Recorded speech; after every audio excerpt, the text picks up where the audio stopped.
What is up, guys? Today we're taking a look at some god tier champions for solo queue at bronze, silver and gold specifically, though these picks honestly work well in even plat too. This is my opinion and then backed up with a bunch of stats and research to make sure it's accurate. Before we kick this video off, I want to get you guys more involved, so from now on I'm going to be featuring some of your comments in my videos. For this video, make sure you comment who your best pick is right now and I'll pick a bunch and put them in my videos next week. For now, let's kick this off with our first pick in the jungle. Master Yi is about as face roll as they come, right? He's nicknamed a bronze champion because he just right clicks and kills people, but there's nothing wrong with that. Now, interestingly, he's actually got a higher win rate in gold than silver and bronze, and I think this is mainly because people choose the wrong times to go in and they don't build properly. Now, Yi is not a champion who can dive into a team fight head on and expect to stay alive, at least not at the start anyway, but this season we are seeing a real shift in his build. Most people are now going Devourer into Blade of the Ruined King, maybe Rage Blade, but you don't get the same kind of lifesteal, and then basically full tank. Sterix Gauge, Dead Man's Play, and maybe rounding out with a more of Malmortius makes you so tanky and you deal so much damage. That is a playstyle that can roll over everyone at lower elo. People tend not to group as much, they go farm alone in the side lanes, and that is why Yi is so good. You find these people, you hunt them down, you always win 1v1, and you get really fed that way.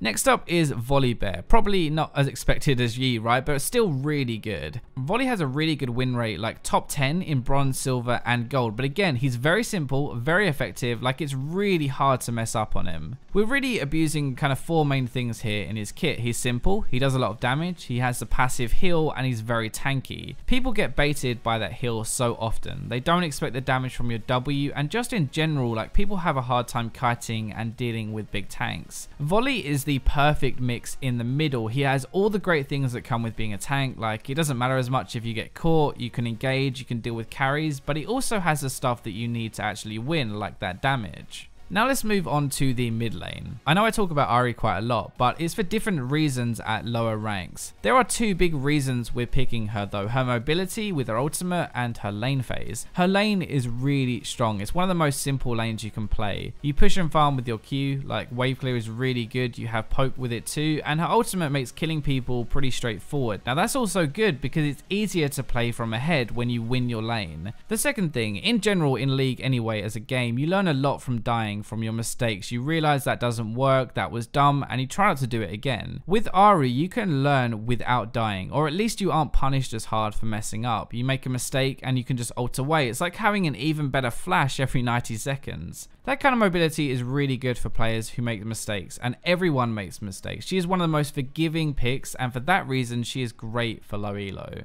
This is actually a pick who is hardly played right now, but is always solid, and a good counter to Ahri actually. It doesn't really matter what the meta is or what you're against, in most lanes you will come out on top, or at least you can do well. There are a few reasons why she's here, and the first one is she is just so simple. This is the kind of champion where you'll one-shot your opponent, and in all chat they'll be like, oh, skill champ, what a hard champ, and it's like, yeah, it doesn't really matter how hard my champion is if I just killed you. An underrated thing is how easy it is to farm with her. Like her Q is the perfect CS tool. You get the mana back and it's low cooldown. She has decent range with the autos, which makes farming easier too. And if you struggle with farm in general, then Annie is definitely a good champion to try and pick up. Obviously, the biggest reason with her is just her damage and mainly like Tibbers. You can kill someone level 2, but at level 6, it gets a whole ton easier. You just drop Tibbers, you full combo, and they are basically dead. In team fights, it's similar. You flash in, you ult the carries, and it's very hard to play against. Even as like a diamond player, I hate playing versus Annie, and honestly, your opponents won't know what to do to stay alive. So let's move on to the bot lane, and we're going to start with the AD carries. So Miss Fortune is one that I recommend to everyone who asks me this question. Her lane phase is almost unstoppable. Even if you're a very good AD carry player, you will struggle to beat her in lane. The poke with her Q is ridiculous, that is the main thing. She also has her ultimate and even her make it rain to rub some more salt in. You do have the issue of not having an escape, but your move speed kinda makes up for this a little bit, and honestly you only have that one thing to worry about, and that is just getting caught. If you can avoid that, then you have so much damage, you will actually take over a game. The biggest reasons why we're looking at Miss Fortune is the damage in lane, the ability to actually crush the lane so hard and get fed, and the teamfight impact of just pressing one button and using your ultimate. You might not have expected this one, but trust me, try her and you'd be surprised at how much damage she's going to do.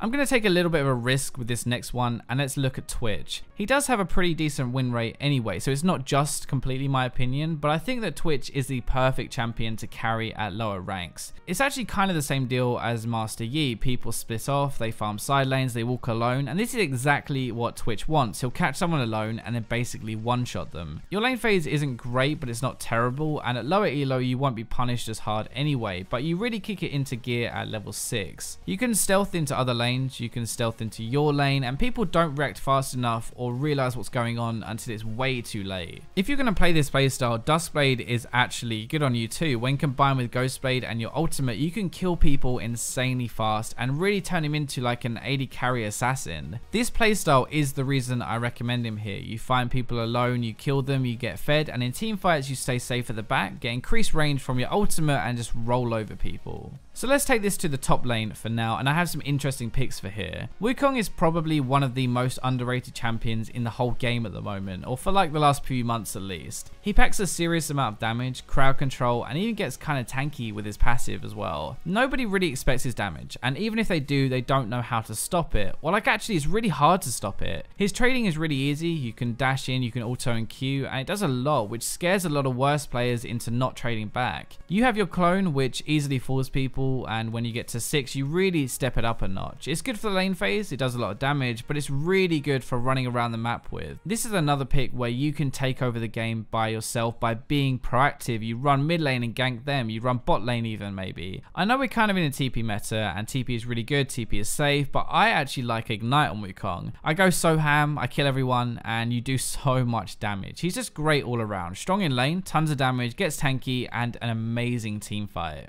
Garen is another pick where you might not have expected it. I guess he's not exactly meta, but he's very simple, very effective, and a solid pick at the moment. He does way more damage than you think he does for how tanky he gets. Like actually in a diamond game the other day, my top lane died over and over to Garen, and he was like, where the hell is all this damage coming from, and raging to himself. It was great. The health regen is difficult to deal with if you don't play lane correctly, and most of your opponents are not going to, so you get away with trading well and then healing back up. Your Q trade is so simple but does a lot of damage. Your spin is great for pushing and trading, and then your ultimate does bonus true damage, which people never expect. Basically, if you fuck it up on Garen, then I will actually be impressed. That is how hard it is. You press E, you spin, you win, and if you don't, you run away with your Q and heal back with your regen. Let's go back to the bot lane and take a look at supports to round this out. Supports are a bit different. It can be harder to carry bad teammates, so we're looking at two that really have high impact. Zyra is the first up, and she's actually kind of like a second mid laner really. You'll probably top the damage charts and you'll crap on everyone, so that is a good start for what we want from a champion. I've played against a lot of Zyra and I still struggle. Like it's still really hard, and I know how to play the matchup, so chances are your opponent will have no idea. He'll eat tons of poke and probably die greeting for CS. You don't want to build defense, okay? Build a sightstone, but build damage and kill everyone. Zyra is a carry support. You don't sit back and let your AD do the work. You win the lane for him. You poke, you let your plants do damage,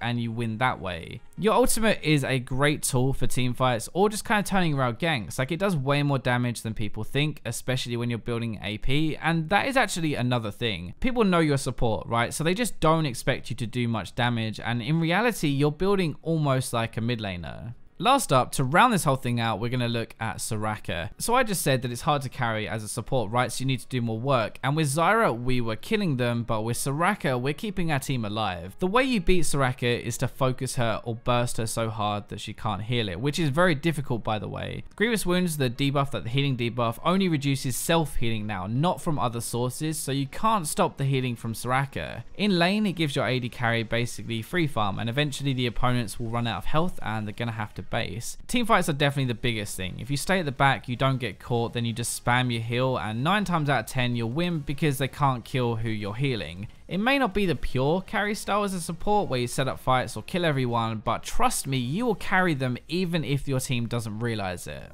Anyway, that wraps up the 10 god tier champions for lower elo. Remember to comment with your best picks to be featured in my future videos. Like it if you did, subscribe, comment, share, but for now I'll leave you with the robots.